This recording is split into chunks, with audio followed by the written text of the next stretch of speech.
Buenas tardes con todos. Les solicito por favor al público que apague sus micrófonos y cámaras. Buenas tardes, Grace. Francisco, buenas tardes. Buenas tardes, Janet. Bueno, estamos a 5 minutos de empezar. Vamos a esperar que se conecten. Ser puntuales.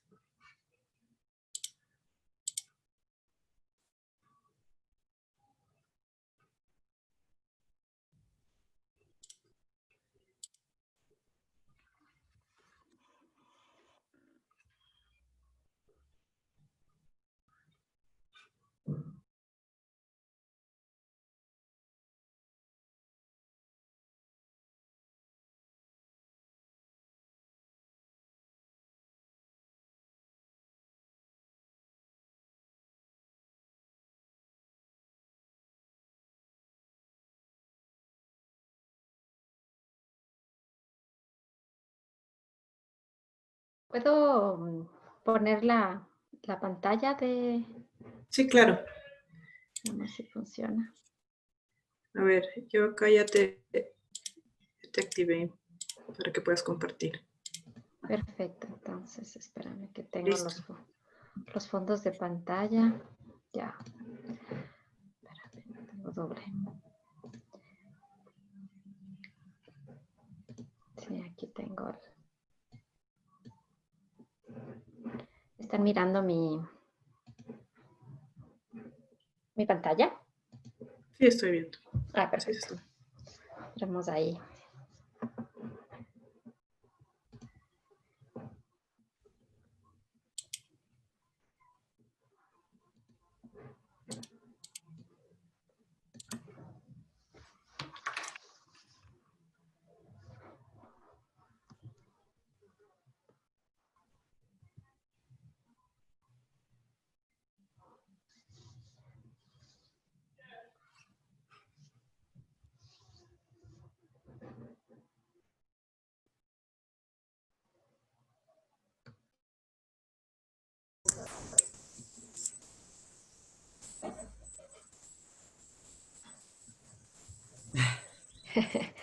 ¿Cómo andan? Hola, Rosana, ¿qué tal? Mira, ¿Qué tal? que está ¿Pudieron Francisco por aquí. almorzar? Sí. Sí, llegamos. Pero Bueno, ¿qué tal? bien. Contentos de esta jornada. Va avanzando. Sí, vamos bastante bien con el horario, aunque es difícil, pero bueno. Sí. Sí, está un poco... Rosana, ¿qué tal? ¿Cómo Un poco... va? ¿Quién está? ¿Quién está? ¿Cómo va, Rosana? ¿Quién? Paco ¿Está Ramírez. Paco? Ahí Sí, está, ¿cómo Paco. va? Sí, ahora te veo, ahora te veo. Buenas. ¿Cómo Un estás, abrazo, Paco? ¿ah? Tanto Un abrazo. tiempo. Sí, tienes que volver. Sí, tengo muchas ganas de volver a Quito, la verdad. Hace como 7 años ya que fue el congreso de De la la isla, isla. ¿no? Sí, más o menos ese tiempo. Sí, 2013, por ahí. sí, aproximadamente, sí. Sí, Hay mucho muy que ver. lindo, muy lindo. Buenas tardes con todos. Buenas tardes. Buenas tardes, Rosana, Rogelio, Grace. Eh, Vamos a dar inicio yo a la debería, sesión. perdón, Dígame. yo debería estar en la sesión, la otra sesión. Sí. Sí, tú deberías estar en la otra sesión. No encuentro el enlace. Ya, déjame te envío el que yo tengo, el WhatsApp. Y Gracias. un momento, por favor.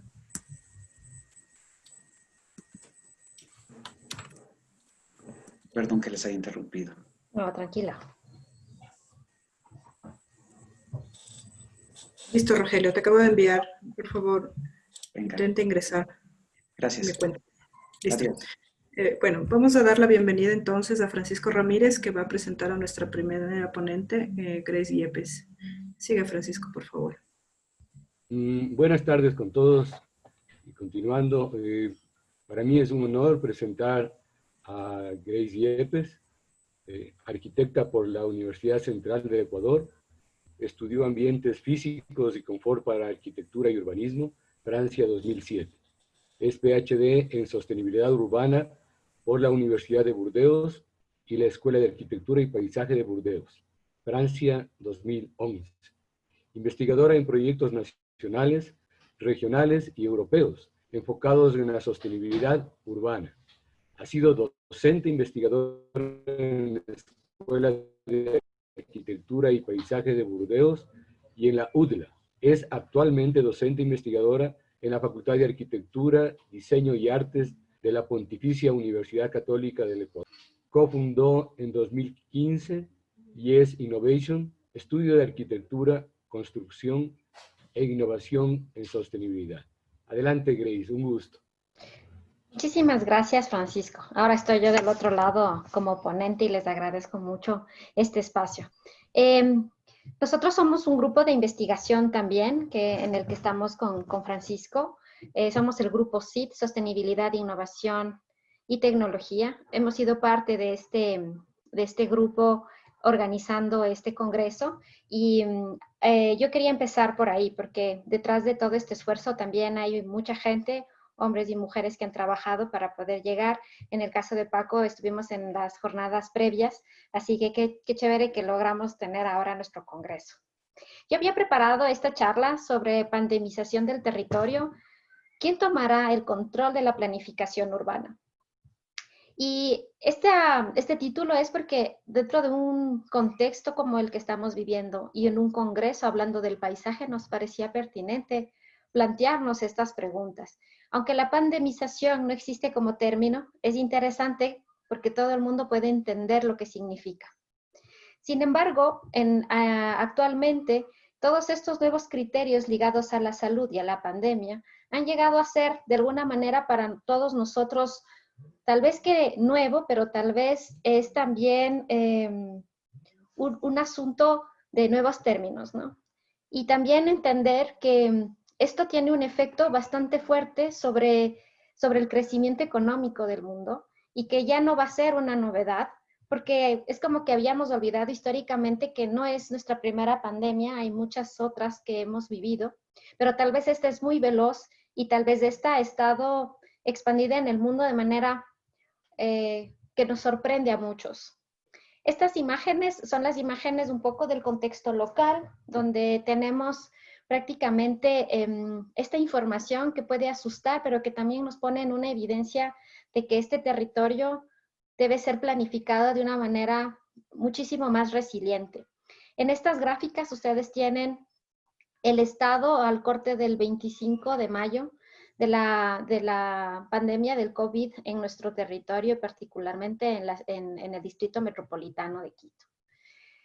Me parecía interesante porque cuando hablamos de este territorio, es un territorio siempre macro y vamos poco a poco al micro. Y yo creo que esta pandemización del territorio nos lleva a esta reflexión del micro.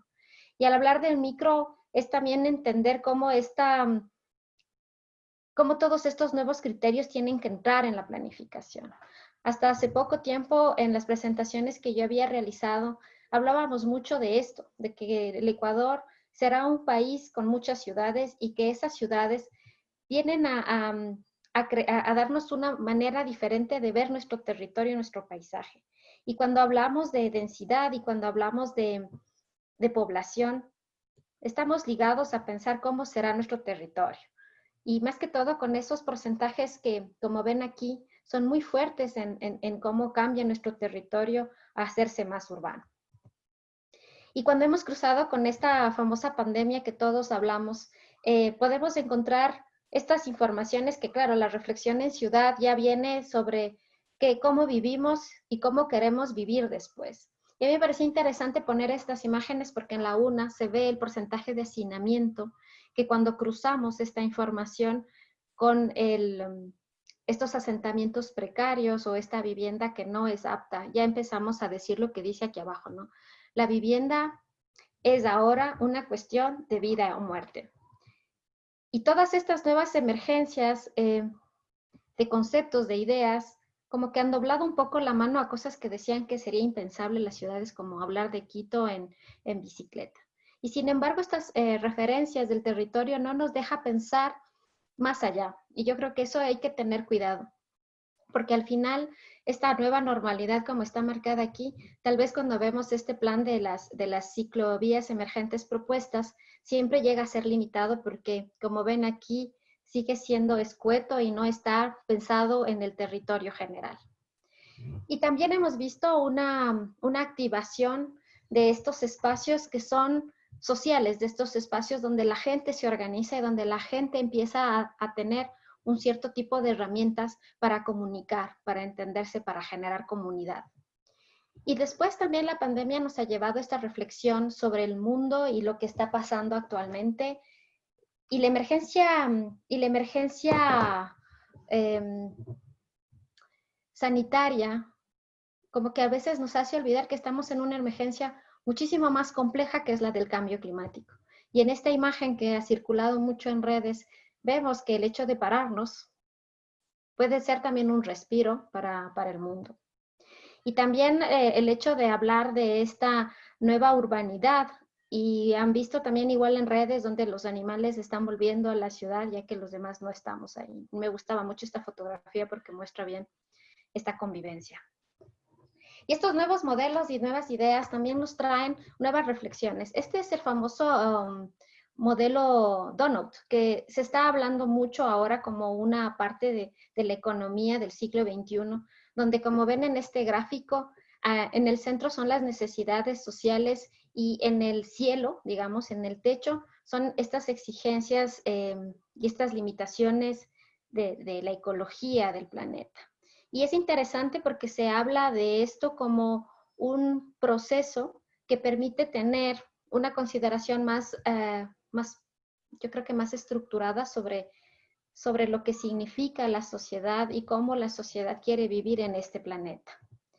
También tenemos estas ideas de la ciudad a los 15 minutos, que lo que busca es tener una ciudad activa, una ciudad donde la gente pueda encontrar estas nuevas dinámicas urbanísticas y donde, como ven, el antes y el después es generar en el existente nuevas maneras de apropiación y de explotación del existente. Por ejemplo, NACTO ha generado, y que recién se lanzó, esta idea de hablar de calles en este tiempo de pandemia. Y como ven, hay desde el distanciamiento social a esta manera nueva de habitar la calle.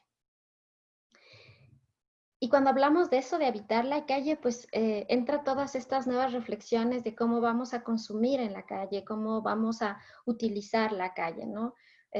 Hablan mucho de esta extensión del poder caminar y como ven puede ser para transitar, pero también para esperar, ¿no? Con el famoso distanciamiento social.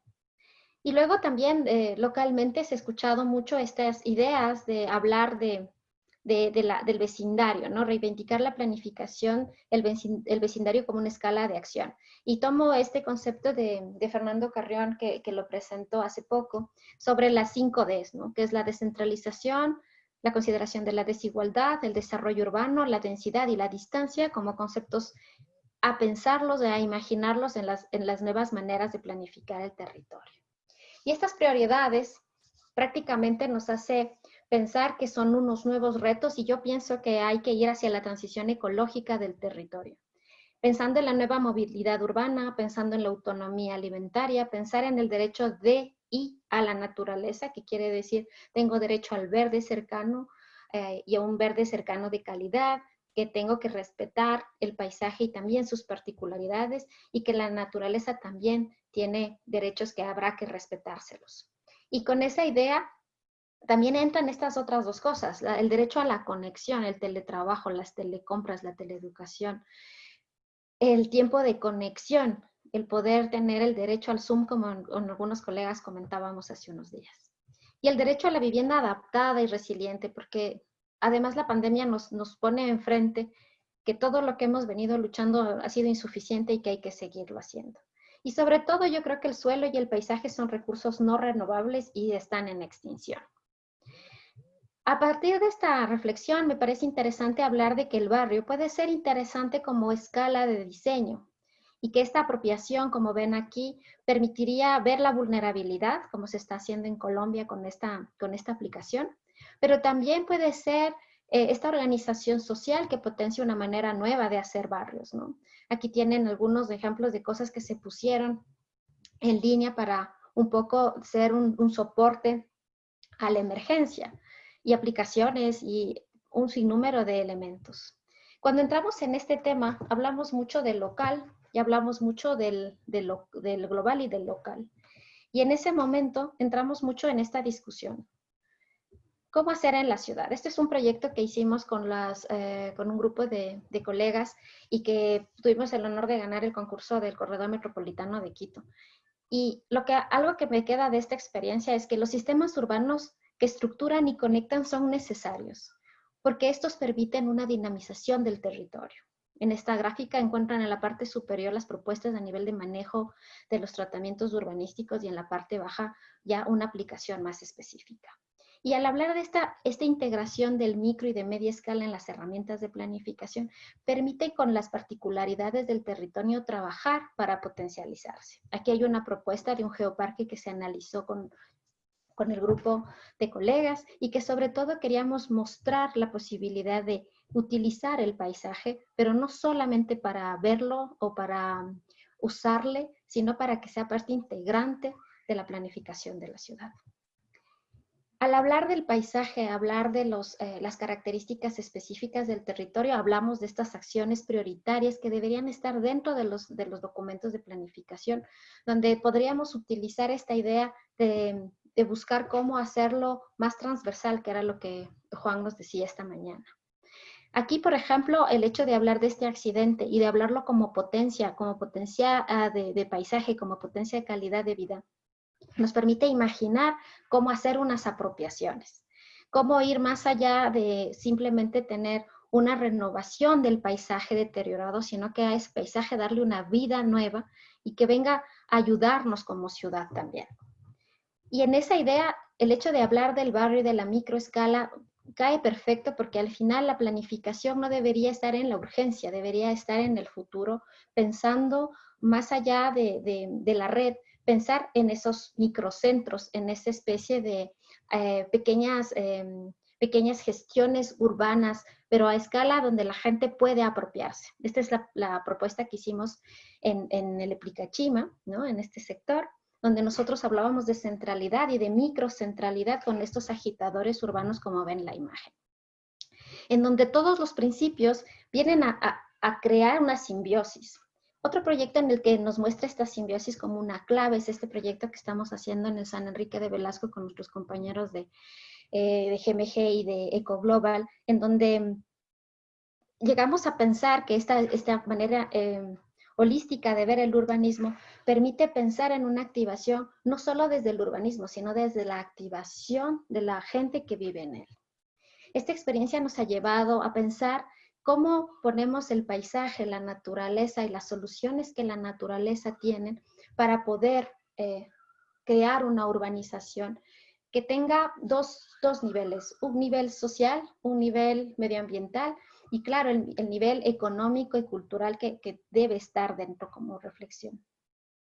En este barrio nosotros intentamos mostrar que es posible porque hay una organización interesante de la gente se organiza, la gente busca maneras de encontrar nuevas maneras de crear comunidad. Aquí está un poco el Facebook de nuestro querido barrio donde se hizo la minga hace poco y como ven hay un protocolo de minga y a mí me parece que es súper interesante dejar estos espacios y intentar entender entre estos maneras de planificar esa posibilidad de que el propio autor del cambio de la ciudad sea también el habitante. En el gráfico que ustedes tienen a su izquierda son cómo desde mi casa puedo aportar a una ciudad que sea más resiliente y que además se adapte mejor a estas exigencias que nos dan en la cara y que nos muestran que somos bastante frágiles frente a un montón de otros problemas que estarán ligados con el cambio climático. Y cuando hablamos de esto, hablamos de estos proyectos que tendríamos que un poco generalizar. Estamos trabajando con el barrio de Miraflores para entender cómo hacemos de este barrio que tiene grandes autopistas, que a veces no son ni siquiera utilizadas, pero que un parque en cercanía está muy lejos o es insuficiente. Y como ven en la imagen, estamos cerca del bosque, pero es imposible acceder, tenemos la vía que nos limita. Y sin embargo aquí hay una descripción de paisaje y hay una posibilidad de apropiación. En el gráfico que ven a la izquierda es hablar de tal vez pedazos de barrio que se transforman en microlugares de salud y de esparcimiento, de juego, donde tal vez cuando hablamos de desconfinamiento, hablamos de un desconfinamiento a varias escalas y con varios estratos. Y el hecho de tener un barrio que se active podría ser interesante. También esto de qué va a pasar en el tiempo es interesante cuando se lo ve en fechas y se lo ve a corto, a mediano y largo plazo. Este es un proyecto que muestra, no es nuestro, pero es un proyecto que nos sirve mucho para mostrar que puede ir habiendo cambios muy pequeñitos, como ven en la imagen, para lograr llegar a tener el nivel alto. Hace poco veía que el tener el nivel alto significa tener un nivel importante de reflexión donde nos empujemos a hacer lo máximo. Y decían que si es que nos poníamos la barra a 100, posiblemente llegábamos a 80, pero 80 era mejor que ponerse la barra a 20. Así que creo que esta exigencia de ir más allá es interesante.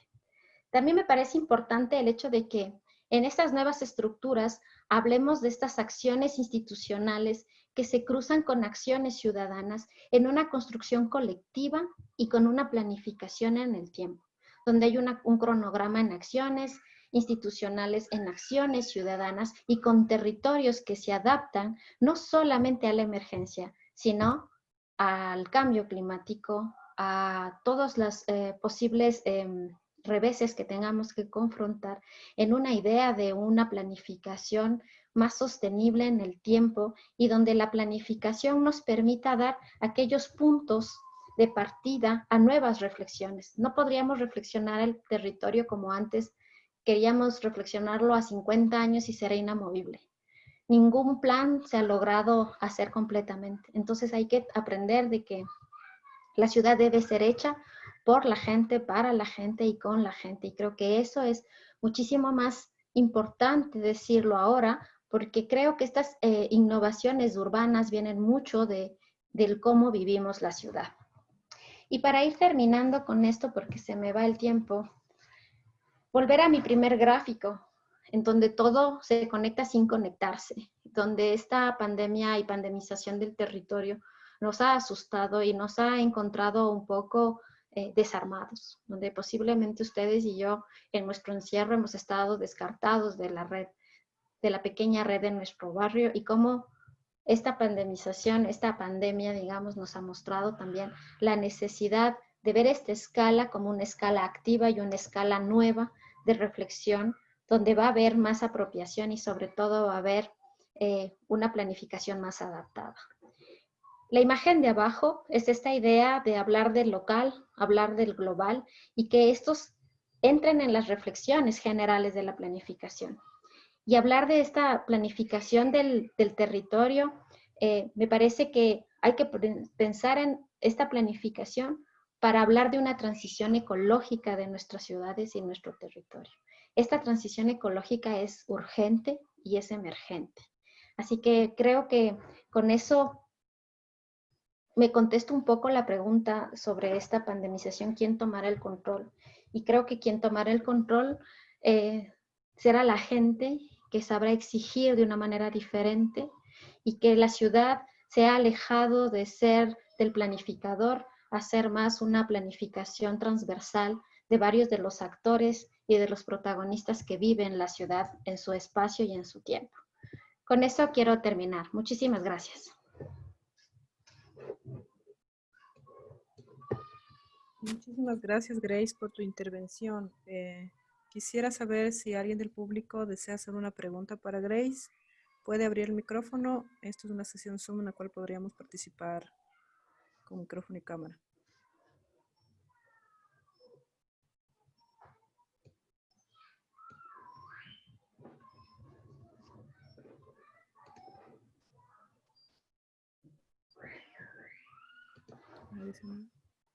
Francisco, Rosana.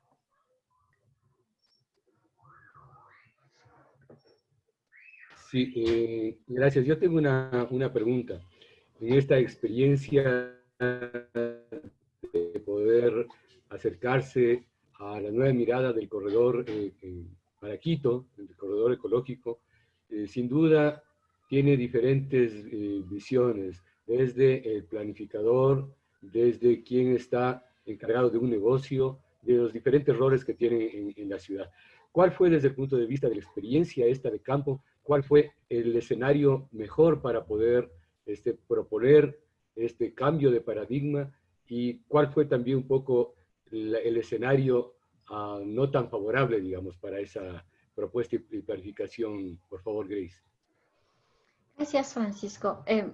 Yo creo que el escenario más bueno, digamos, que habíamos analizado era que con el metro de Quito iba a haber una especie de como de reactivación, una reorganización de la ciudad y que permitiría hablar de una movilidad diferente.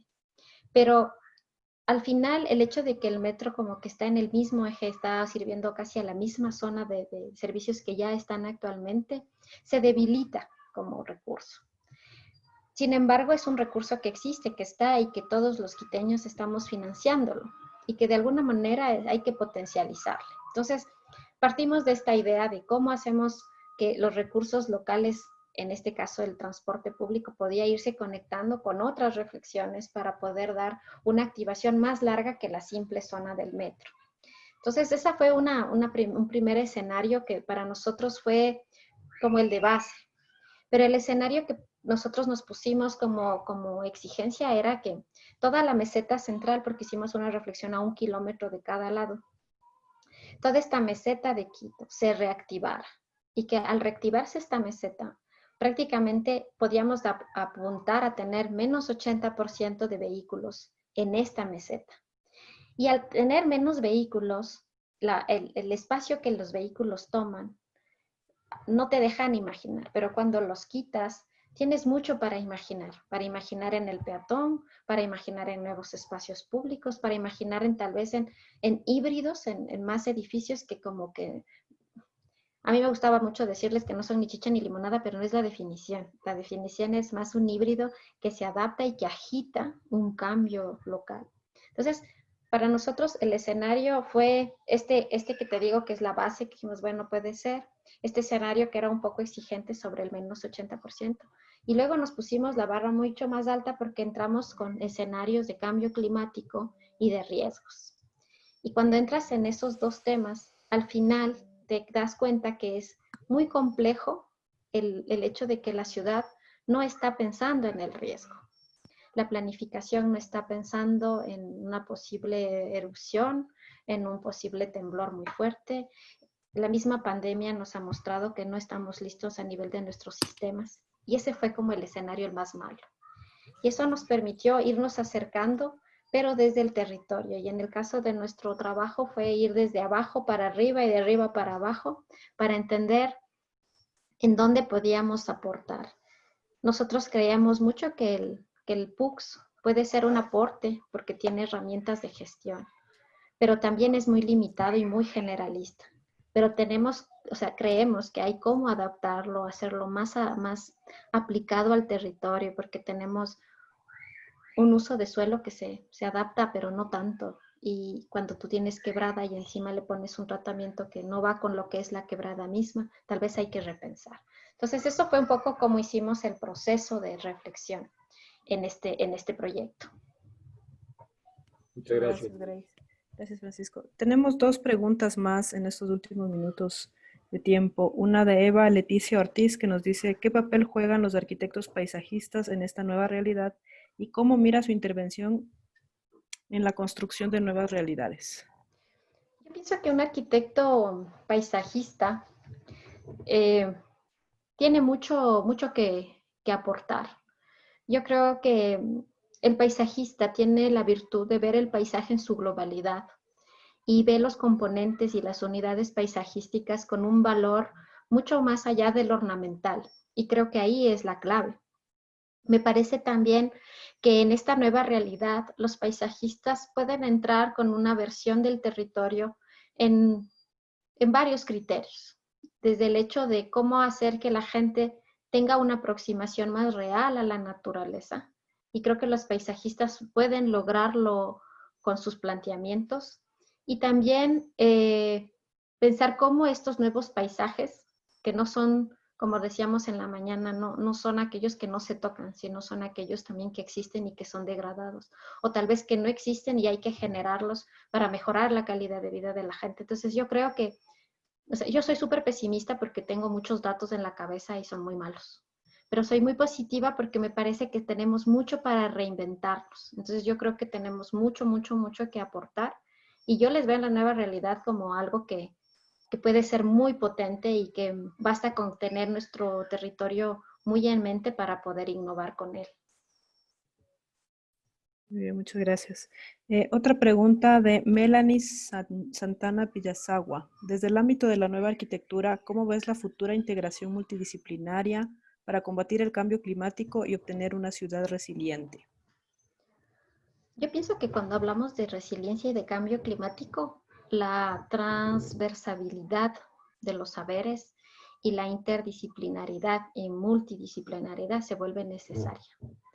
Yo pienso que el arquitecto solo o el planificador o el urbanista no llegará muy lejos, porque es tanto lo que hay que comprender y que hay que interlazar, que yo creo que es ahí la manera en donde podríamos trabajar, porque eso sí, yo te puedo comentar que es súper duro trabajar en pluridisciplinar, porque es complejo, pero es muy enriquecedor. Entonces yo sí creo que esta integración viene desde el arquitecto, lamentablemente. ¿Por qué lamentablemente? Porque si el arquitecto no sabe trabajar en equipo, entonces no va a convocar un equipo. Pero si el arquitecto sabe convocar un equipo y sabe cómo estructurar ese equipo de manera donde todos somos muy en el transversal, muy útiles para la reflexión, yo pienso que ahí ya está la primera clave. Entonces, sobre eso me parece que el cambio climático y la resiliencia nos va a obligar a trabajar en pluridisciplinar. Perfecto. Y como última pregunta para Grace, de Jorge Eliezer Falcón. Saludos Grace y Epes, gracias por tu presentación. ¿Cómo fue el proceso de trabajo con los habitantes? En el trabajo que estamos llevando con los habitantes del barrio y en los que estamos intentando integrar nuevos proyectos, nace mucho de dejar que la gente opine. Entonces, a veces nos reíamos mucho porque esperamos los tomatazos primero. Y generalmente cuando trabajas con la comunidad empieza a quejarse. Sistemáticamente va a haber una queja sobre algo que está mal. La primera pregunta es decirnos si somos del municipio. Entonces, si dices no, bueno, pero si dices sí, estás fregado. Pero ha sido interesante. Nosotros usamos algunas herramientas porque yo no comparto mucho el hecho de solo observar lo que la gente quiere o escuchar, sino más a preguntarle a ver qué quiere, o sea, cómo ayudarle para que usted me explique qué quiere, y dibujar y utilizar herramientas. Entonces, manejamos mucho un acercamiento, como te digo, primero los tomatazos, después de los tomatazos venimos con propuestas para construir juntos. Luego visitamos mucho los sitios, la gente nos cuenta los puntos históricos, digamos, que les tiene como a corazón, y todo eso se subeleva con una idea de mostrarles en un plano y explicarles los que significan, para que ellos puedan dimensionar, porque a veces pasa que en el territorio lo ven como es, pero no lo ven si es muy grande o es muy pequeño. Y en ese momento la gente empieza a tomar como conciencia. Al final de eso, nosotros hacemos, vamos planteando temáticas, y en las temáticas les decimos, bueno, esta es la temática, pero atención, el objetivo es este. Y entonces como que la gente entra en una dinámica a discutir. En el San Enrique de Velasco tuvimos una gran ventaja porque ahí hay una organización social de base y es histórica. Entonces la organización de ellos tienen ya de alguna manera una estructura que permite mucho más fácil acercarse. Y por ejemplo aquí en Miraflores que les comentaba, es mucho más difícil porque la gente está organizada por grupo, pero no por barrio. Y luego estamos muy segmentados.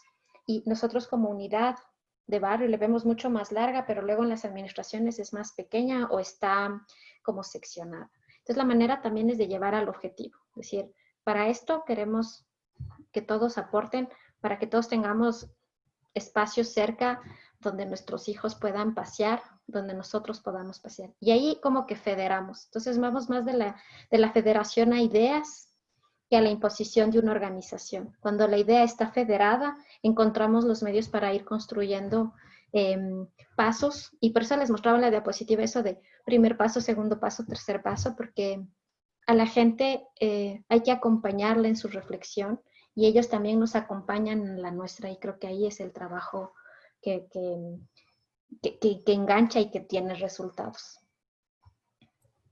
Muchísimas gracias, Grace, por tu intervención y gracias por las preguntas. Se nos acabó el tiempo para Grace. Muchísimas gracias, muy enriquecedora la charla. Francisco, le doy la palabra para que nos presente a Rosana, que está acá y es la siguiente ponente, por favor. Gracias, Janet. Bueno, es un gusto y un honor para mí presentar a Rosana Samaruga.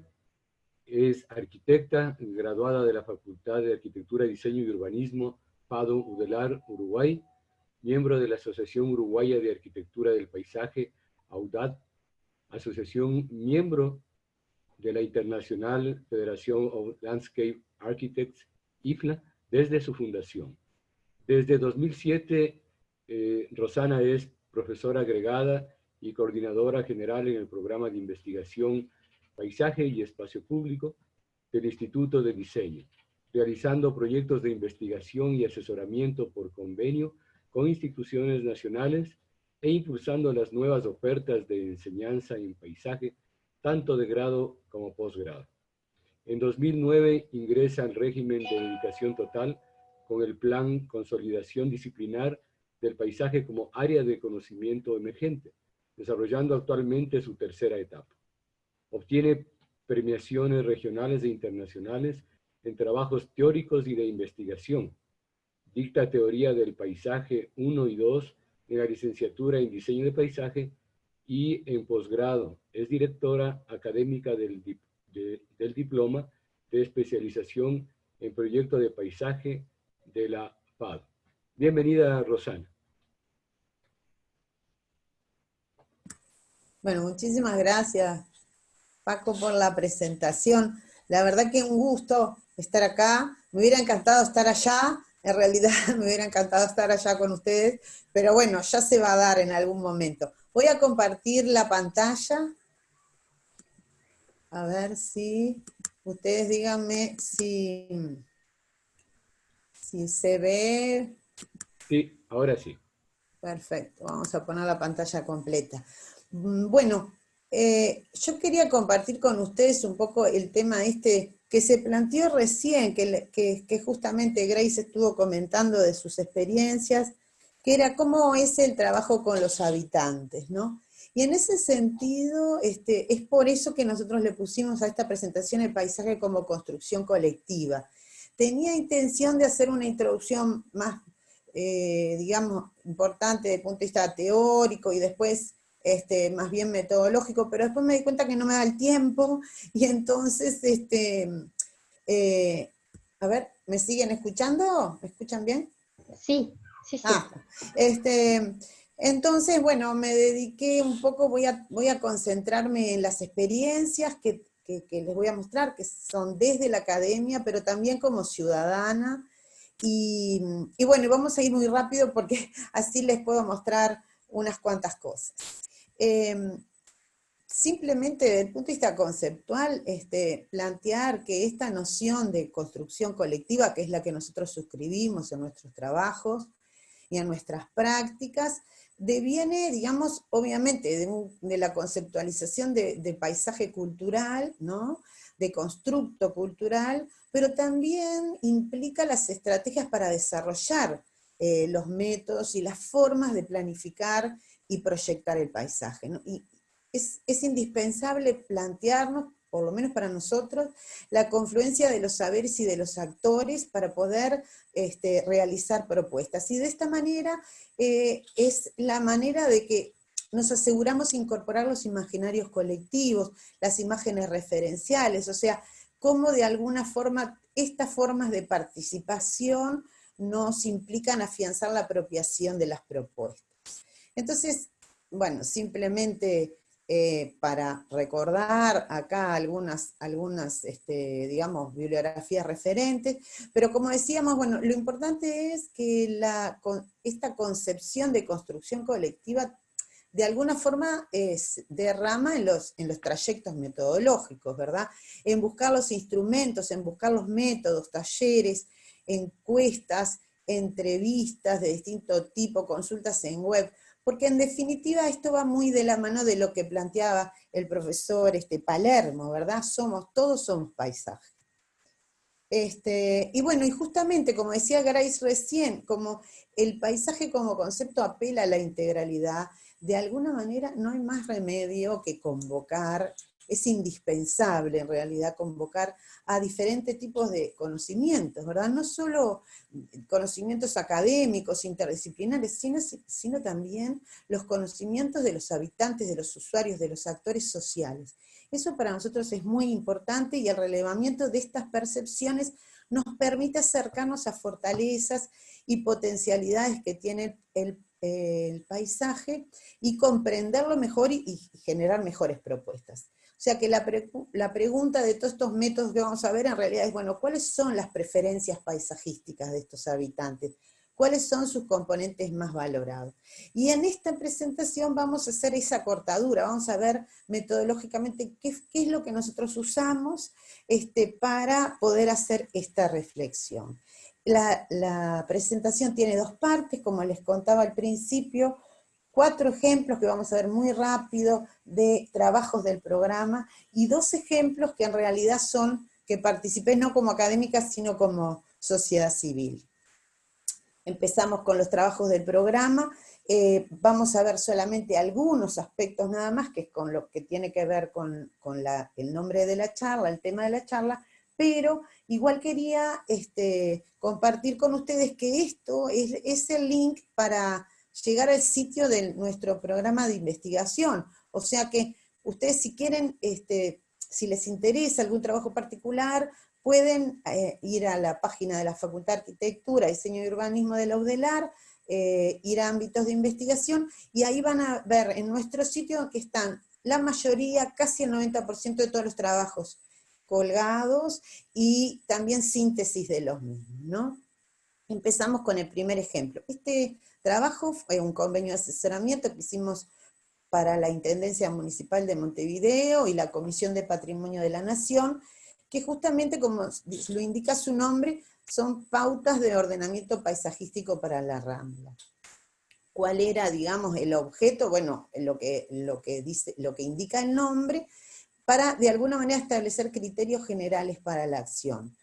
¿Y cuáles eran los objetivos principales? Preservar, potenciar los valores naturales y urbano-arquitectónicos de la dimensión paisajística y promover y reafirmar su vocación actual como espacio público representativo. No se olviden, los que han venido a Montevideo lo conocen, pero los que no conocen les cuento, la Rambla es nuestro espacio público por excelencia, ¿verdad? No solamente lo usamos la gente que vive cerca de la Rambla, sino la ciudad toda. Y en este ejemplo en concreto nos interesa poner en común distintos tipos de métodos, porque van a ver que en los ejemplos vamos a ir viendo distintos aspectos de la participación. Para que tengan una idea, este es el estudio en general, que es un enfoque sistémico, se estudiaron todos, digamos, los subsistemas del espacio público y sus requerimientos con el entorno cultural y natural, pero vamos a ver solamente este cuadradito rojo, ¿verdad? 3 modalidades usamos: entrevistas en profundidad, encuestas, que además lo hicimos conjuntamente con estudiantes de la Cátedra de Sociología de Arquitectura, y entrevistas gráficas a representantes de la cultura. O sea que combinamos métodos cuantitativos y cualitativos. Acá simplemente una imagen de algunos de los procesamientos de las encuestas. Esto nos dio importante información porque no solamente se encuestaba a los residentes cercanos, sino a usuarios de toda la ciudad, ¿verdad? Sobre los usos, sobre sus preferencias, y también, bueno, aparte de las entrevistas en profundidad, las entrevistas gráficas, que era una manera como mucho más libre, se daba un mapa vacío, solamente con el borde del perfil de la Rambla, y ellos tenían que, de forma libre, plantear sus impresiones, sus deseos, aparecieron dibujos, aparecieron fotos, gráficos, leyendas. Fue muy interesante porque de forma como muy contracturada se relevó una serie de vivencias, de ideas, tanto colectivas como individuales. Y una de ellas, que justo no la traje en estas que estoy compartiendo con ustedes, pero fue como muy representativa de lo que se recogía ahí. Solamente se ponía un cartel grande que decía "La Rambla es de todos". Y bueno, eso fue un poco lo que nosotros de alguna manera nos guió a lo largo de todo el trabajo. Después de hacer todos los análisis correspondientes, los distintos subsistemas, etcétera, se estructura, esto es para darles una idea de cómo termina, digamos, el proyecto, se estructura en base a diferentes tipos, esta es una de las tantas hojas, recomendaciones organizadas así a través de objetivos, líneas de acción, en algunos, por un lado, teniendo en cuenta la estructuración y uso del espacio, por otro lado, el proyecto y diseño del paisaje, y estas recomendaciones que son genéricas y que además algunas genéricas de espacio público y otras específicas de la Rambla, se complementan con estas recomendaciones georreferenciadas, ¿verdad? Que lo que de alguna manera también acá se definen son instrumentos de ordenación paisajístico. Y esto es importante porque esta es la primera vez que nosotros lo planteamos, porque no está en las figuras de ordenamiento, digamos, del Uruguay, ¿verdad? Todavía es muy incipiente aún hoy, aunque se ha incorporado de a poco, es muy incipiente las figuras de ordenamiento específicas de paisaje. Este es el segundo ejemplo. Aquí lo importante es que en realidad también trabajamos con la Intendencia de Maldonado y con el Ministerio de Vivienda y Ordenamiento Territorial. Lo interesante es que esta es la primera propuesta de ordenamiento paisajístico a escala departamental, ¿verdad? Entonces para nosotros también fue un desafío muy grande, pero al Ministerio de Vivienda le interesaba porque estas metodologías podrían replicarse en otros territorios, digamos, de otros ámbitos de territorio nacional. Son dos partes, primera parte, un plan estratégico, que era para localizar los aerogeneradores que habían empezado a surgir por el cambio de matriz energética, y la segunda parte, directrices para otras, digamos, otras transformaciones que se dan en el área rural. Pero vamos a ver la primera parte donde se da lo metodológico y donde se hacen los relevamientos de las percepciones socioculturales. En este ejemplo nos interesa mostrar más que nada distintas propuestas de integración de enseñanza con los convenios. Bueno, como ven, este es todo el trabajo, pero nosotros vamos a ver de esto, que es la caracterización del paisaje, una parte que es el relevamiento de las percepciones socioculturales, los métodos que de alguna manera nos dimos para hacer. Entonces, como decíamos, en este caso queríamos como reafirmar el tema de los procesos de enseñanza y la relación con los convenios. Se diseñan 2 cursos opcionales para la licenciatura en diseño de paisaje, que es la oferta de grado que nosotros tenemos, una modalidad de pasantía de investigación-extensión, que es donde se hacen las percepciones, el relevamiento de las percepciones, otro como un seminario proyectual, digamos, tratando de imaginar los nuevos paisajes de los parques eólicos, y otro ya a nivel de posgrado en lo que tiene que ver con la relación de paisaje y producción. Bueno, rápidamente acá, algunas de las encuestas y las imágenes que se planteaban para que la gente planteara sus preferencias. Acá algunas imágenes del seminario proyectual, que se hace también con los estudiantes de la licenciatura, y estas son unas fichas que se realizaron en el módulo Paisaje y Producción del diploma de especialización en proyecto de paisaje, que hoy está en reformulación. Entonces lo que nos interesaba más que nada era justamente mostrar eso, y mostrar además que para nosotros fue una experiencia muy rica, que a partir de acá la seguimos manteniendo los otros proyectos, de no solamente obviamente la investigación aplicada, sino el acercamiento de los estudiantes a un trabajo concreto, con una pequeña parte, pero bien importante, que era justamente la relación con las percepciones. Para que se hagan una idea, bueno, esto es la síntesis de todas las valoraciones y los insumos que se estudia, para terminar en esta propuesta, aparte de recomendaciones específicas de áreas de ordenación, donde de alguna manera, bueno, las áreas rojas son las de preservación para que no se planten. No se olviden que Maldonado es el departamento más turístico, uno de los más turísticos, es donde está la ciudad de Punta del Este. Entonces el problema se había generado porque había un conflicto entre la naturalidad, que de alguna manera se trataba de mostrar en ese departamento para ofertar las propuestas turísticas, y los grandes parques eólicos, y bueno, y a raíz de eso es que surge todo esto, ¿no? La cuestión que acá lo que se plantean son áreas de preservación, áreas de localización preferencial, etc. Tercer ejemplo, los lineamientos para el Plan Director Parque Santa Teresa. Nosotros trabajamos en un equipo más amplio, que, digamos, implicó al Instituto de Teoría y Urbanismo y al Departamento de Talleres, pero nosotros lo que planteamos acá fue la mirada paisajística. Bueno, el Parque Santa Teresa, no tengo mucho tiempo para contar, pero para que se hagan una idea, el Parque Santa Teresa surge a principios del siglo pasado por un historiador que, digamos, va a la zona con mucha dificultad por el traslado, porque era a principios de siglo, y ve cómo la fortaleza de Santa Teresa está abandonada, y un gran aparato que estaba en el borde entre Uruguay y Brasil, que fue testigo de las luchas entre Portugal y España, ¿verdad? Y bueno, y luego que pasó a la República, eso se fue abandonando, entonces él recupera la fortaleza con un gran parque, y a partir de ahí, de principio del siglo pasado hasta ahora, es uno de los equipamientos costeros más importantes que tiene el país, ¿no? Donde van a acampar, hay cabañas, se va a pasear y a hacer playa. Entonces, el Ministerio de Turismo nos solicita, digamos, un trabajo que era, digamos, el objeto principal es posicionar al Parque Santa Teresa como parque modelo, o sea, que lo que nosotros propusiéramos en este parque fuera modélico para todo el país, ¿no? Y poner en valor sus características patrimoniales, paisajísticas y medioambientales. Bueno, en este caso, en este ejemplo, lo que quiero mostrar es un poco las instancias de participación que se dieron en distintos momentos del proceso.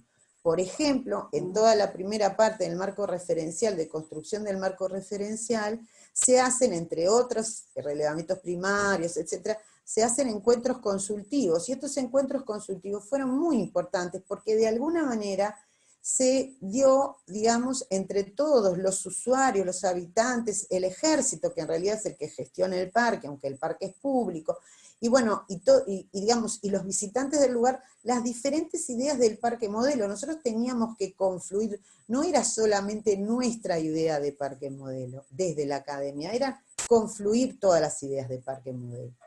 Luego, en la segunda etapa del trabajo, la más importante, digamos, más profunda, otra vez van a ver que, vieron que desde el primer trabajo que hicimos un estudio de todos los elementos, en estos últimos nosotros nos restringimos a las estructuras paisajísticas, a las percepciones socioculturales y al paisaje visual, como los tres elementos fundamentales que van a abonar a los estudios de paisaje. Y en este caso voy a mostrar lo que está recuadrado, ¿verdad? En rojo. Esto lo hicimos a través de tres fases. Una, la consulta a actores, que fue un poco lo que les planteaba en el trabajo anterior, a través de encuestas y a través de un curso con estudiantes. Este curso, lo que es también importante remarcar, que los estudiantes no son fuerza, digamos, de trabajo barata. No consideramos que sean ellos. Ellos hacen un curso, van a estar evaluados, ellos se encuestan, pero después procesan y sacan conclusiones. Eso es lo que nosotros consideramos que es una buena forma de acercar al estudiante a un trabajo, ¿no? Y después se dan otras formas también de acercamiento a las percepciones, relevamiento de folletos turísticos, y esta fase fue muy interesante, ahora se las voy a mostrar, la relevamiento de percepciones a través de historia. Bueno, acá un poco las distintas imágenes, encuestas de preguntas y también de preferencia de imágenes con los estudiantes, relevamientos de folletos web, de información turística de portales, etc. Y también el relevamiento de las percepciones a través de historias, de relatos y de representaciones históricas. Eso para nosotros fue muy importante porque veíamos los valores inmanentes que se iban manteniendo en el tiempo, y también nos sirvió para recoger una serie de elementos y de leyendas y de trabajos que luego se transforman en propuesta, ¿no? En propuesta de revalorización. este trabajo culmina, como los otros, con recomendaciones, con un mapa de valoración donde se concentran todos los insumos y un mapa de ordenación. Esto no me puedo detener, pero me parece que, como decía Grace, el tema de la ley de la gestión del suelo y toda la coyuntura que tienen ustedes en Ecuador, les puede ser de interés. Bueno, los trabajos están libres como para poder,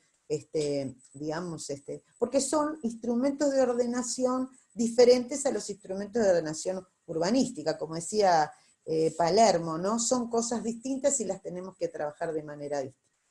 Y como hoy hablábamos, que este proyecto me interesaba para ver las distintas instancias, bueno, luego el proyecto terminó en el 2016, y esto lo estábamos haciendo ahora, antes de la pandemia, lamentablemente, bueno, quedó como en stand-by, pero era, bueno, justamente un proyecto que le llamamos Palincesto Santa Teresa, mostrando toda la evolución histórica del parque, que fue la que relevamos y estudiamos, y mostrando también el trabajo que hicimos para poder ponerlo en común y seguir discutiéndolo, ¿no? Entonces era una maqueta que se hacía un micromapping, esta es la presentación en el hall de la facultad, donde se mostraba en la maqueta las distintas evoluciones del parque, pero también, y acá un poco remitiéndonos a lo que hablaban hoy, preguntaban de paisajes digitales, bueno, explorando un poco en este sentido, es porque nosotros tenemos otros trabajos también que hemos realizado con el Ministerio de Turismo, bueno, como por ejemplo las plataformas web con información del parque, recorridos virtuales, encuestas por Instagram, podían ser complementarias a todo este proyecto que en realidad, según cómo estamos, hoy podríamos en realidad poner en funcionamiento esto, y no el tema de la maqueta, que era era una excusa convocante para ir a distintas zonas del territorio y poder hacer los encuentros, ¿no? El último ejemplo es el espacio público como instrumento de gestión urbana, que fue un trabajo más corto, que se hizo para la capital de un departamento del interior del Uruguay, ¿no? Bueno, lo que nos interesaba más que nada acá es mostrar la sinergia que tienen los métodos sincrónicos, o sea, en este caso nosotros, justamente como era algo más corto, y también trabajamos con otros institutos de la facultad, concentramos todos los métodos de consulta en un momento.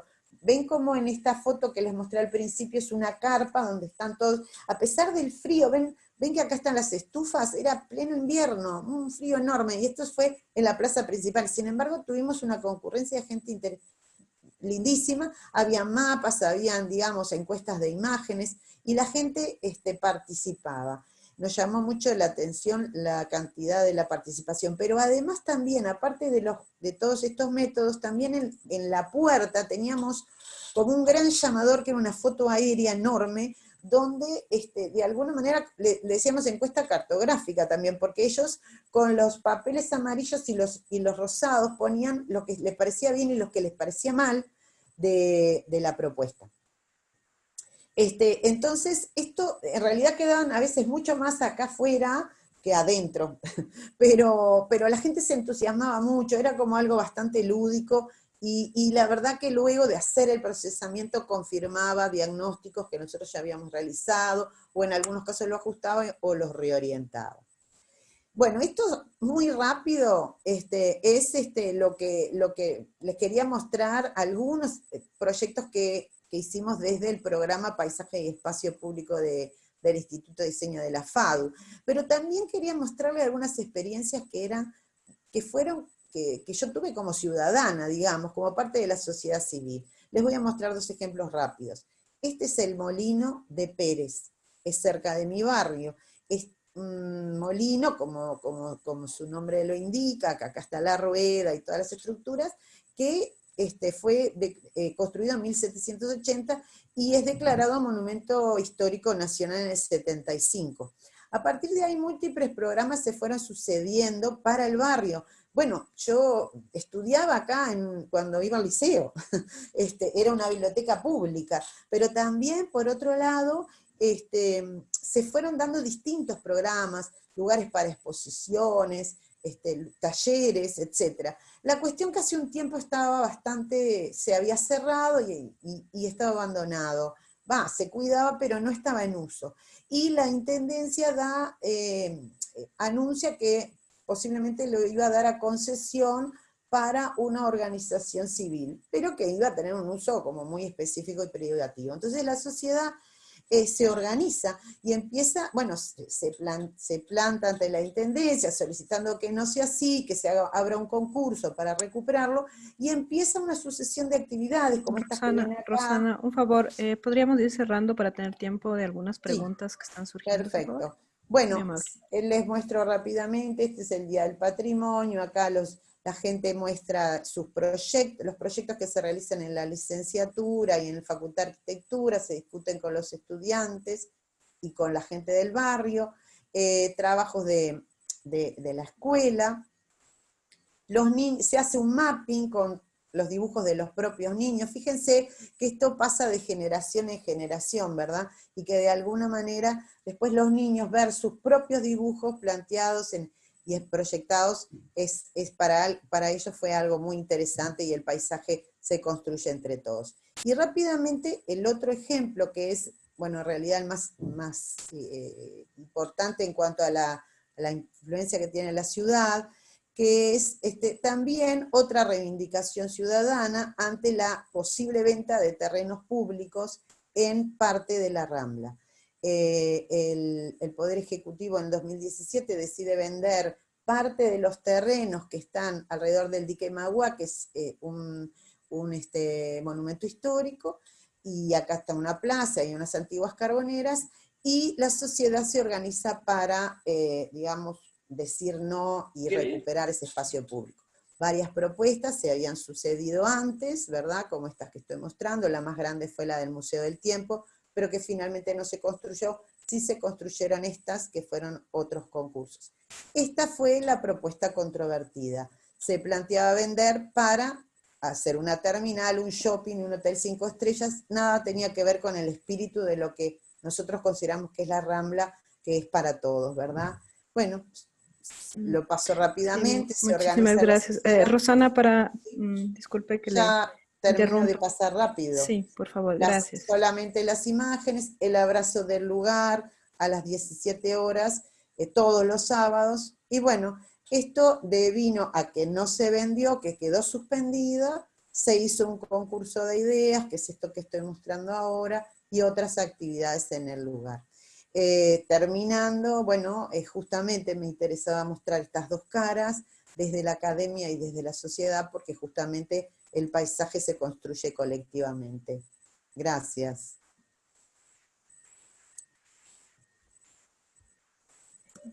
Muchísimas gracias, Rosana. Tenemos una pregunta de Eva Leticia Ortiz que nos dice, ¿los niños cómo participarán en la construcción de nuevos paisajes post-COVID? Bueno, es una buena pregunta, pero justamente nosotros creemos que hay algunas estrategias que pueden llegar a ser indirectas, que hacen que los niños también puedan participar. Y además es importante que los niños participen.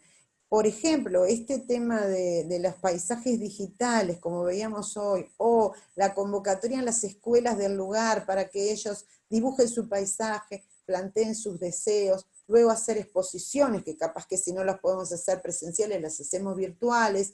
O sea, todas estas, digamos, estrategias, hoy por hoy, tienen que ser combinadas, ¿verdad? Y bueno, son más complejas, pero en realidad son posibles. Muchas gracias. Vamos con una pregunta más, nada más para dar paso a las ponencias seleccionadas, de José Luis Barros. Rosana, gran exposición, pregunta, ¿cómo se financian estos proyectos? ¿Son de inversión pública o se hacen por medio de alguna herramienta que ayude a su financiamiento? Algunos proyectos, como el primero que mostré de la Rambla de Montevideo, nosotros como facultad y como Universidad de la República, que es pública, lo ofrecimos a la Intendencia y al Ministerio, solamente, y a la Comisión de Patrimonio de la Nación, solamente nos solventaron algunos gastos. Lo hicimos con los recursos de la UDELAR. En otros casos, como los otros que yo mostré, fundamentalmente el de Maldonado y el de Santa Teresa, que implicó mucho más movimiento, relevamiento de información, etcétera, los ministerios nos dan una partida complementaria para poder, digamos, tener dinero para poder movilizarnos. Fíjense que son en otras partes del país también y todo eso, y para poder, digamos, realizar los instrumentos que tengamos que hacer, ¿no? O sea, en realidad es todo público. Muchísimas gracias, Rosana, por sus respuestas. Le doy paso a Grace. Vamos a empezar con las ponencias seleccionadas. Grace va a presentar las mismas. Le dejo la palabra a Grace. Muchísimas gracias. Gracias, Rosana. Se quedan un montón de preguntas, como dice Janet, en el tintero. Pero Perdonen que me extendí, pero... No te preocupes. Sí, ahora nos vamos a estas ponencias que agradecemos mucho que participaron y que para nosotros fue un gusto leerles. Hubo una selección de estas ponencias, hubo evaluadores pares ciegos de cada una y ha sido súper interesante lo que nuestros colegas van a mostrarnos y esperamos que a todos los que están acompañándonos en la mesa ahora también les aporte un montón de información. Entonces, la ponencia que tenemos es presentada por nuestra colega Alexandra Moncayo y Gabriela Torres. Tiene como título Paisajes urbanos escondidos, metodología de análisis para su valoración y recuperación. Presento a Alexandra Moncayo. Ella es arquitecta por la UTPL, Universidad Técnica Particular de Loja. Es maestra en arquitectura por la UNAM, Universidad Nacional Autónoma de México. Magíster en desarrollo comunitario por la Universidad Nacional de Loja. Diplomado en educadores de arquitectura de paisaje de la Universidad Pontificia Bolivariana, Colombia. Y está cursando un doctorado en la UNAM con el tema Paisaje Ecológico Regional e Infraestructura Verde. Es docente titular de la Escuela de Arquitectura y docente en diferentes programas de maestría de la UTPL. Tiene como líneas de investigación paisaje, diseño del paisaje, áreas verdes e infraestructura verde, diseño arquitectónico y participativo.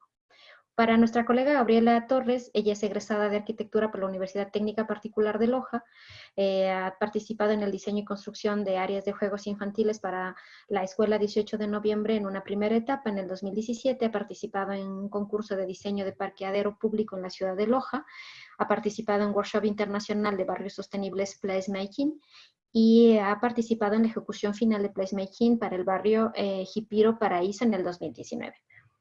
Puedes continuar, Alexandra. Qué gusto tenerte. Bien, muchas gracias. Buenas tardes con todos. Para mí es un gusto presentar el trabajo de fin de titulación o la tesis de Gabriela Torres, con quien estamos trabajando un nuevo concepto que hemos acuñado como paisajes escondidos. Es una metodología que de alguna manera fusiona otras metodologías, estamos experimentando en esto, sin embargo tenemos muy buenos resultados. Entonces les voy a dejar con ustedes a Gabriela, que está también por allí. Buenas tardes, ¿me escuchan? Sí, Siga, te escuchamos. Buenas tardes. Sí, este es proyecto, como lo dice la arquitecta, experimental y se los vamos a presentar a continuación.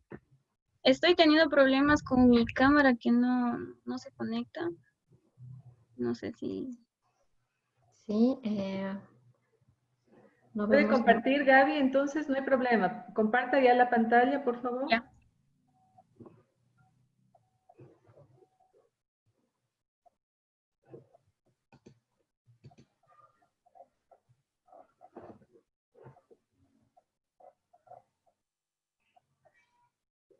Creo que tenemos problemas con la presentación. ¿Será que sí puede compartir? Tal vez Rosana todavía está compartiendo. No está compartiendo. Gaby. Ya. Y ahora sí, a ver.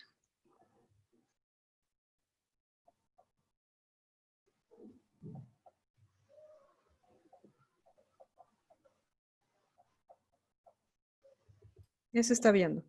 ¿Sí? Sí. Ya, gracias. Empezamos. Actualmente en las ciudades contemporáneas la expansión urbana se ha desarrollado de una manera muy desorganizada, desordenada e informal.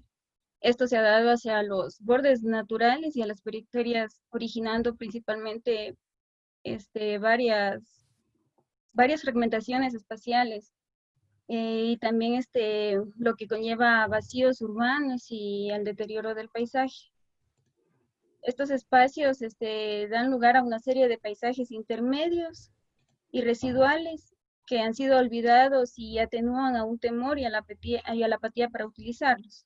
Frente a esto se plantea una investigación de metodologías que nos permita identificarlos de forma cualitativa y de una forma cuantitativa.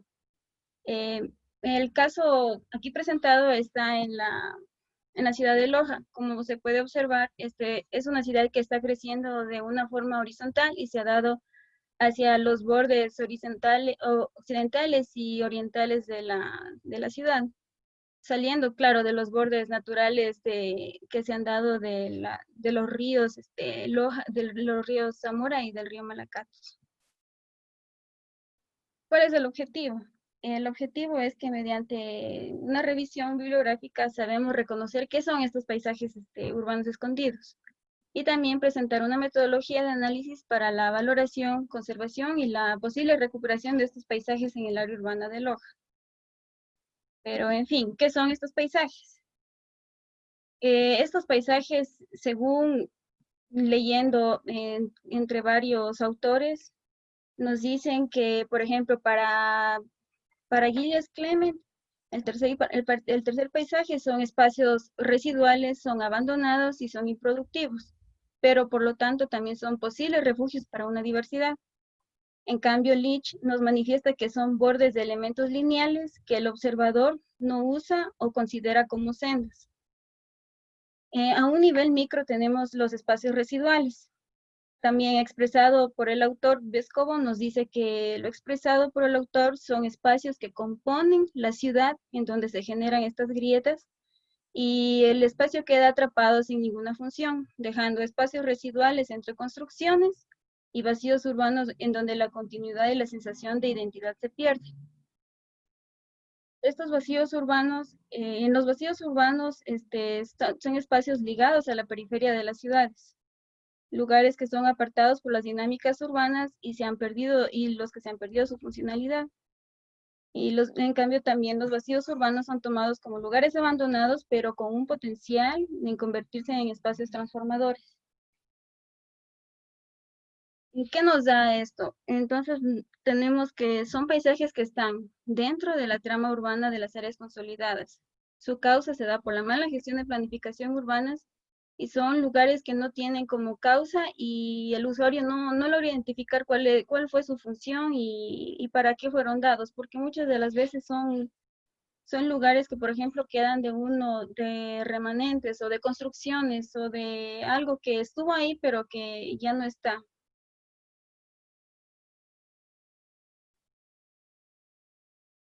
¿Cuál fue la metodología que se siguió? Empezamos con una metodología que es cualitativa y cuantitativa. Tenemos una serie de 5 pasos que son investigar y analizar, reconocer, seleccionar, valorar e interpretar. Primeramente, investigando, tenemos una base de datos en la que se hacen consultas bibliográficas, consulta de entidades públicas, planos de catastros, herramientas SIG. En el segundo paso se recorre la ciudad. Tenemos la observación directa y capturas fotográficas. En el paso 3 tenemos la identificación de tipologías. Mediante criterios de indicadores espaciales y levantamiento por fichas de análisis, estas fueron construidas mediante un previo estudio de otros autores de diferentes metodologías para diferentes tipos de paisajes.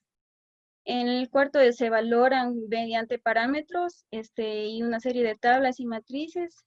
Y en el quinto paso, pues interpretamos. ¿Cuáles son los referentes metodológicos para para hacer esta metodología y estas tablas. Tenemos en el valor natural, cuáles parámetros se han tomado, son los grados de conservación natural, las formas y el clima. En el social, las percepciones y anhelos de los ciudadanos, los hitos, espacios significativos desde la memoria colectiva, la identidad y el sitio. En el histórico-cultural, pues las prácticas culturales, los espacios, la importancia para la comunidad, los símbolos, elementos, todo lo hecho representativo, relevante, que no sea solo para el sitio, sino también para el resto de la ciudad. En lo urbano, los grados de conservación, las formas urbanas, y en la calidad visual, los factores biofísicos de visualización y los factores físicos históricos culturales.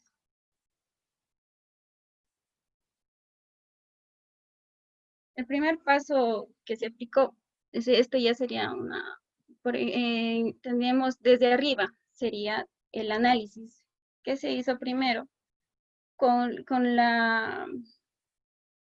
los datos que nos ha dado el municipio y con herramientas SIG, se ha ido viendo claro desde arriba el gran urbano, los vacíos y los llenos, el uso de suelos, las zonas de riesgos y las áreas verdes. Nos centramos especialmente en lo que son las áreas verdes, pero estas áreas verdes están clasificadas en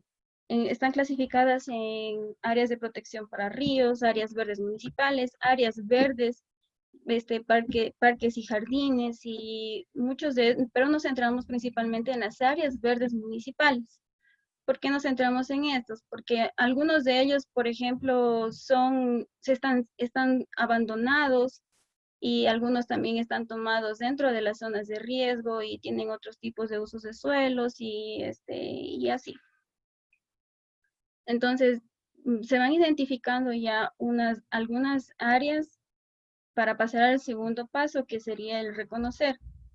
Mediante el recorrido de la ciudad ¿qué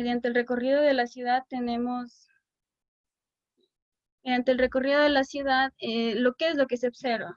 Se observa lo que ya se ha estudiado, las líneas de fragmentación entre los límites barriales. Se observan las actividades que hay en los sitios. Se observan los tipos de usuarios y especialmente también se hace la verificación de uso, de uso de espacio. ¿Por qué se hace esta verificación?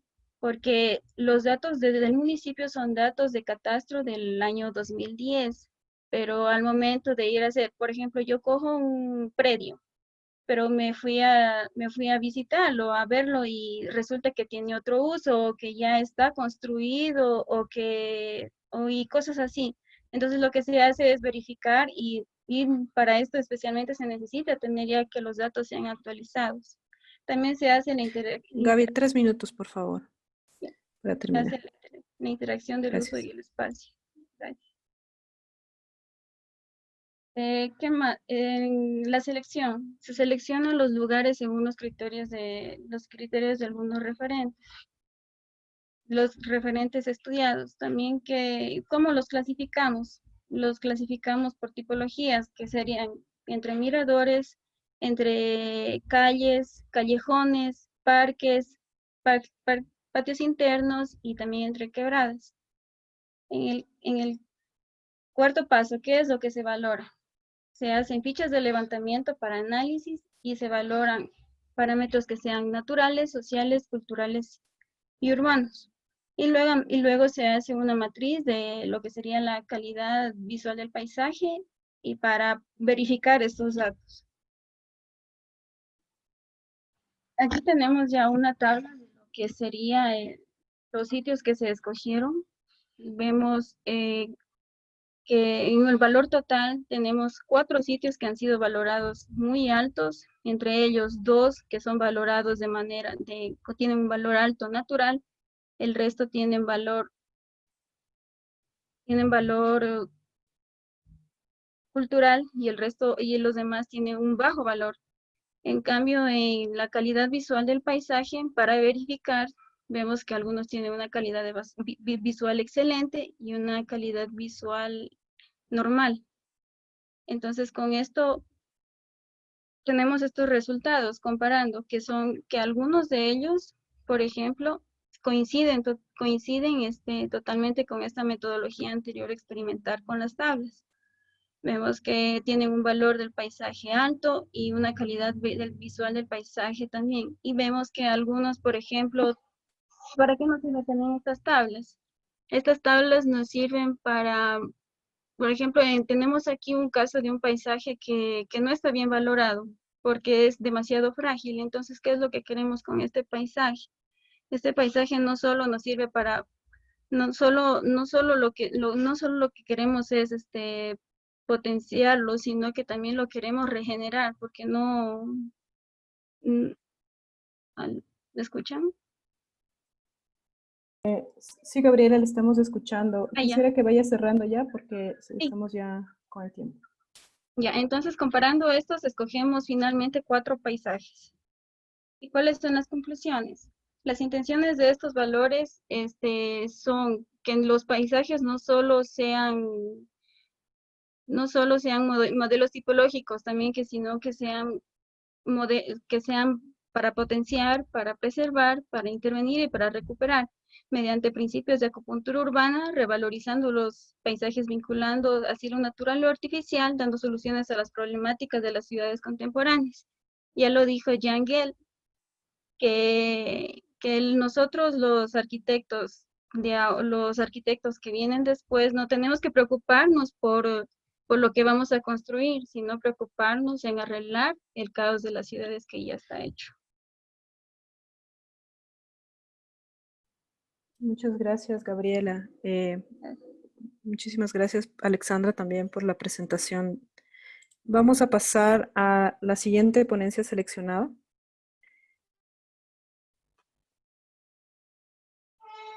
Muchas gracias, Gabriela y Alexandra, por su presentación. Gracias. Vamos a pasar a la siguiente ponencia seleccionada. Está Sabugal Carlos, Nader Carlos y Ramos Helmut, con la ponencia de reconocimiento y protección de los elementos estructurantes del paisaje, una estrategia para el desarrollo del turismo de la naturaleza en Yopal, Universidad de La Salle, Bogotá, Colombia. ¿Están presentes acá? Sí. Carlos, Nader, Carlos y Helmut. Sí, estamos acá. Yo soy quien va a presentar la ponencia. Muchas gracias, Carlos. Voy a leer rápidamente su CV para dejarles el tiempo. Carlos Alberto Nader es arquitecto de la Pontificia Universidad Javeriana de 1998 con maestría en Arquitectura del Paisaje de la Universidad Politécnica de Cataluña, la UPC, en Barcelona, 2001, presidente desde abril de 2014 a abril del 2016 y vicepresidente de la Sociedad Colombiana de Arquitectos, SAP. También es miembro del grupo de investigación Marginalidad, Especialidad y Desarrollo Sostenible. Es asesor, consultor e interventor en temas urbanos, ambientales y de paisaje. Está con nosotros también Helmut Joffre Ramos, de la Universidad de La Salle, de Bogotá, Colombia. Helmut es arquitecto y magíster en construcción de la Universidad Nacional de Colombia, sede Bogotá, docente catedrático en varios programas de arquitectura en Bogotá entre el 2005 y 2010. Desde este último año, docente investigador de tiempo completo en la Universidad de La Salle, adelantando cátedras de investigación como la calidad ambiental, confort hidrolumínico, acústico y mejoramiento de la vivienda social. Los dos son coautores y autores de la ponencia que se titula Reconocimiento y protección de los elementos estructurantes del paisaje, una estrategia para el desarrollo del turismo de la naturaleza en Yopal. Les dejo la palabra a los dos. Gracias. Bueno, muchísimas gracias por este espacio. Para nosotros es un honor participar en este evento. Queremos compartir la investigación que estamos realizando en el municipio de Yopal, en el departamento del Casanare, en Colombia. No sé si ya están viendo la pantalla. Sí, estamos viendo su pantalla. Tienen hasta las 3:30 para su presentación. Ok, perfecto. Muchas gracias. Bueno, como lo dijeron, pues la Universidad de La Salle está trabajando en el área de la Orinoquía colombiana y el proyecto de investigación es el reconocimiento y la protección de los elementos estructurantes del paisaje enfocado al turismo de naturaleza. Estamos trabajando en Colombia, norte de Sudamérica, y el Casanare tiene unas condiciones de territorio muy particulares. Está en el piedemonte de la cordillera oriental, de la cordillera de los Andes, y se extiende hacia la sabana. Esto tiene una unidad de territorio, una unidad de paisaje con la Orinoquía, que tiene unas características muy particulares que trascienden las fronteras tanto del departamento como de la nación, integrándose inclusive a Venezuela. La realidad geográfica del departamento pues presenta todas estas características. Vemos a la izquierda la montaña que llega a alturas de 2.800 metros, limitando con otro departamento que llega a tener páramos, una zona de piedemonte en el intermedio y una zona de llanuras hacia la zona oriental que se extiende hacia el río Meta. Todas estas características hacen que al estar en la zona de drenaje de la cordillera oriental tenga una riqueza hídrica excepcional. Son llanuras que son inundables en la gran mayoría y en las que se ha desarrollado una actividad de agricultura y de ganadería. Toda esta riqueza topográfica, la extensión hacia la llanura nos da una riqueza de paisajes excepcional. Tenemos la cordillera, tenemos todo este piedemonte donde se empieza a ver la llanura que se extiende hasta Venezuela y nos encontramos con una zona que ha sido intervenida por el hombre desde hace unos 200 años, un poco más tal vez, con actividades tradicionales de agricultura y de ganadería que le han dado el lenguaje, que le han dado la identidad de este territorio, una riqueza hídrica manejada por todos estos esteros, por todos estos caños, por este río. Este es el paisaje natural de toda esta zona de Colombia. Y como lo dice la iniciativa latinoamericana del paisaje, el paisaje se define como un espacio-tiempo resultado de factores naturales y humanos tangibles e intangibles que, al ser percibido y modelado por la gente, reflejan la diversidad de las culturas. Este punto es excepción, es fundamental en esta región. Se ha creado toda una cultura que trasciende, nuevamente lo digo, nuestras fronteras, llegando hasta Venezuela. Toda una identidad cultural que se representa en las dinámicas productivas, en la música, en la forma de comer, en la forma de producir el territorio, que nos han dejado un legado que se ha venido trabajando desde hace 200 años. Las haciendas ganaderas y de cultivos como de arroz. El hombre llanero, que tiene una particularidad de vivir su territorio, tiene unos lazos muy fuertes especialmente con la forma de producción que ha venido desarrollando durante tanto tiempo. Y este es el paisaje que nos encontramos en esta zona del país. Unas dinámicas que se han visto afectadas por el cambio en la productividad del territorio. Las grandes petroleras descubren petróleo en esta zona y empiezan a explotarlo. Y esta explotación empieza a repercutir en toda la productividad agrícola y ganadera de la región también, generando unas transformaciones ambientales y especialmente sociales y culturales. Y tal vez lo que preocupa más de las actividades petroleras no es el impacto que puntualmente hacen en los sitios de extracción, sino lo que repercute en la cultura. Entonces, lo que antes era una cultura que trabajaba la tierra, aunque los salarios de esta productividad no eran muy grandes, el hecho de que haya llegado a las petroleras cambió toda esta parte salarial. Entonces las personas empezaron a preferir trabajar en petroleras y no trabajar en el campo. Eso pues empieza a afectar la cultura, empieza a afectar las dinámicas productivas en el territorio y buscando nuevos tipos de cultivos o de explotación agrícola del territorio, llegó la palma de aceite, la palma africana, que es rentable económicamente durante un periodo de tiempo, pero con unos impactos ambientales enormes, porque se hacen monocultivos, se desplazan especies nativas, tanto de flora como de fauna, se cortan todos los corredores ambientales, se alteran todas las dinámicas hídricas y esto ha generado unos impactos muy fuertes en la región. Y no solo, lo repito, a nivel ambiental, sino también a nivel cultural. Están llegando personas de otras regiones ajenas a este territorio para trabajar en los palmares. Entonces, ha habido un cambio en las dinámicas productivas, ambientales y socioculturales. Cuando empezamos a reconocer la zonificación ambiental que puede tener la región, nos damos cuenta que gran parte del territorio es productivo, agrícola, pecuario y agroforestal. Y las zonas que son más sensibles, los cuerpos de agua y el piedemonte de la cordillera, son las áreas más frágiles de este territorio. François Joly, la crítica urbana y del territorio, evocando a Levi Strauss, recordaba que el idioma lo creamos nosotros para podernos comunicar. Y ese idioma tiene unos elementos que son fundamentales para que podamos establecer esa comunicación y nos podamos entender. Está la estructura, que es una base inmodificable que sustenta el idioma, es la forma como organizamos las palabras para poder transmitir ideas. Sin esa estructura en la que hablamos de verbo, de sujetos, de predicados, sin esa estructura como la conocemos o como la hemos trabajado, no podríamos comunicarnos y las palabras simplemente significarían lo que dice cada palabra, no lo que puede establecer una oración.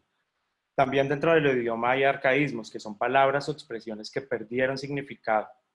El idioma, al igual que la cultura, al igual que el paisaje, es dinámico y se va transformando con el tiempo y cosas que antes significaban, que tenían un significado, ya no lo pueden, de pronto ya no lo tienen. Y también están los neologismos. Los neologismos son palabras nuevas que van surgiendo de las nuevas necesidades, de nuevos elementos que aparecen en las culturas. Si hacemos un proceso de reflexión y reconocemos el territorio también tiene un lenguaje, el territorio también tiene un idioma y comunica cosas. El territorio tiene estructura, tiene arcaísmos y tiene neologismos. Y la estructura, evidentemente, es la estructura ecológica la que soporta todos los demás elementos en el territorio. Sin esa estructura no podemos habitar los territorios. Ahora, hay arcaísmos, elementos físicos y culturales que de pronto ya no existen y que no se pueden recuperar, pero que vale la pena recordar y que vale la pena evocar.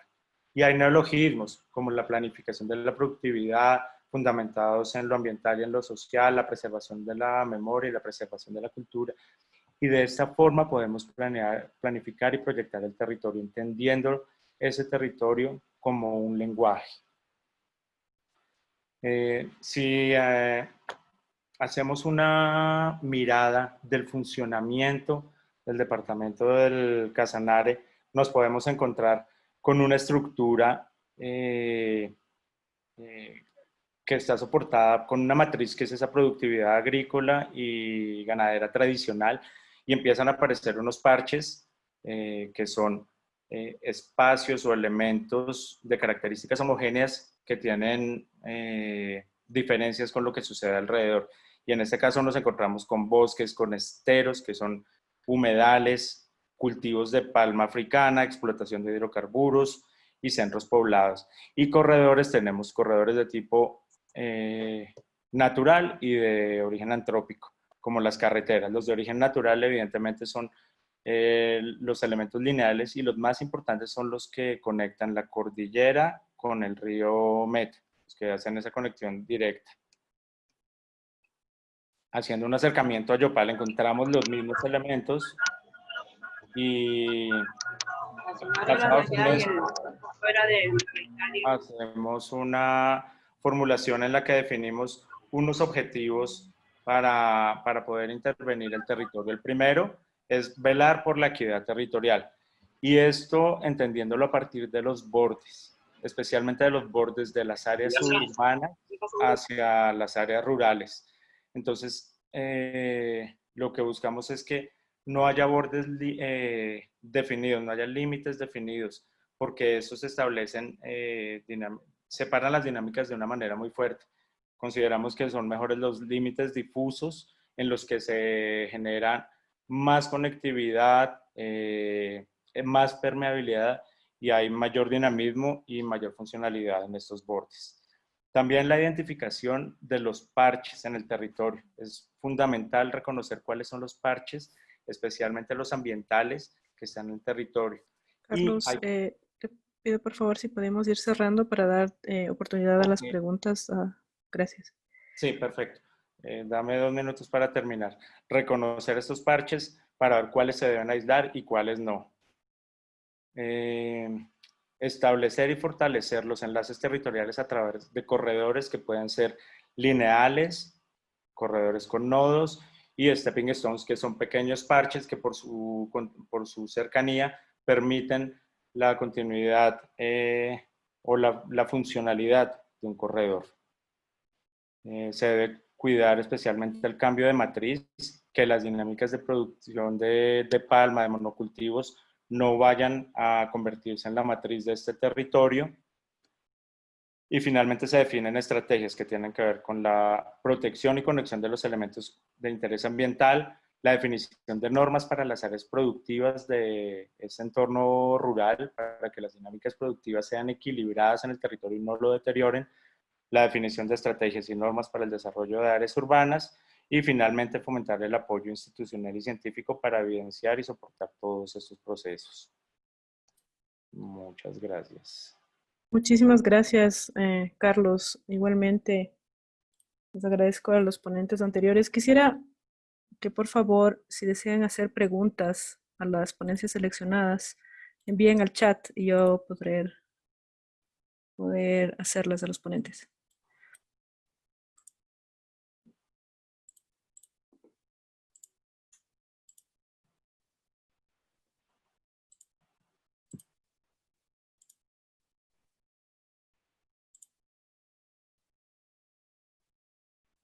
¿Alguna pregunta para Gabriela, para Alexandra, para Carlos?